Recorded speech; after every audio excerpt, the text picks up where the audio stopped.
The first steps to owning a business are often the most challenging. But for our next guest, it came by paying attention to something her friends said she was really good at: baking brownies.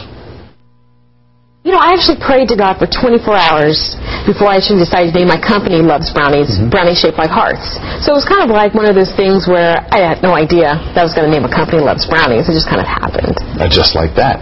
This was started by accident because a friend wanted some brownies from you. You baked them, he loved them, and some light clicked? How did that work? So what happened was a friend helped me land a job at a Fortune 500 company, and he says, as a thank you, just bake me some brownies. And I thought, okay, I never baked brownies before in my life, and so I baked him some brownies, and he loved them. Everyone at work loved them. And then, I started getting orders. And when I started getting orders, I was like, oh my God, I'm getting orders. Orders from people at work, people you knew, friends? People at work, well, from his friends and people at work. And then it wasn't until years later I was diagnosed with dyslexia. I failed the same math class 5 times. And then I thought about that brownie recipe, and I thought, I transposed the recipe. Oh my gosh. I doubled the chocolate by accident. Wow. And therefore? I've won several awards for this award-winning brownie recipe that was developed by accident. Thank goodness for dyslexia. That's right. But you realized this could be viable based on the reaction.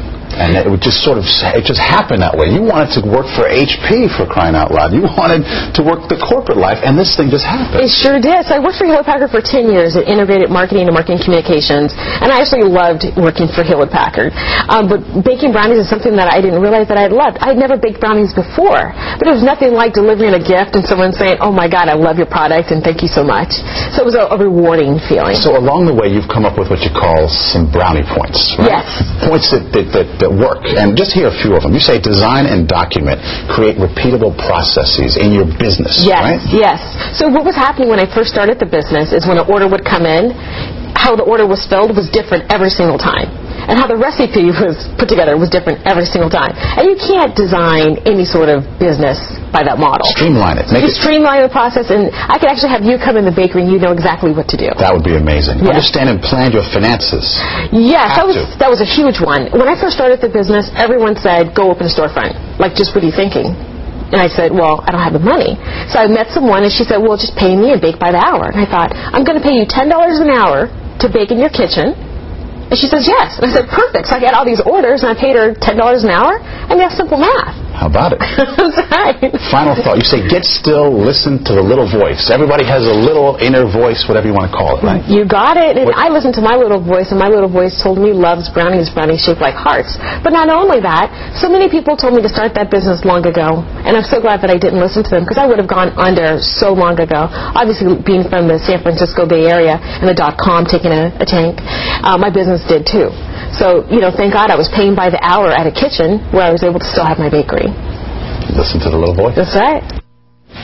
You want to know how good these things are? They're pretty good. Let's tell you. They're amazing. Good. They're almost like a brownie cookie. Yeah.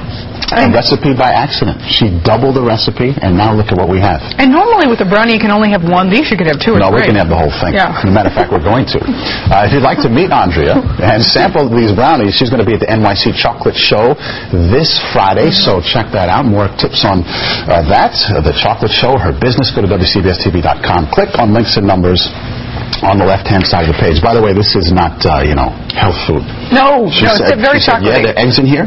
Right. There's sugar. Good stuff. And it's all good. That's right. Don't really think you're coming here to lose weight. I love that she had never baked brownies, and some guy said, hey, as a thank you, bake me some brownies. So she figured it out, and from that has created this empire. She had just started at that point, and he loved them. Right. And she had doubled a recipe by mistake and came up with this kind of flavor. Yeah. It's very chocolatey. It's wonderful. Listen to your inner voice.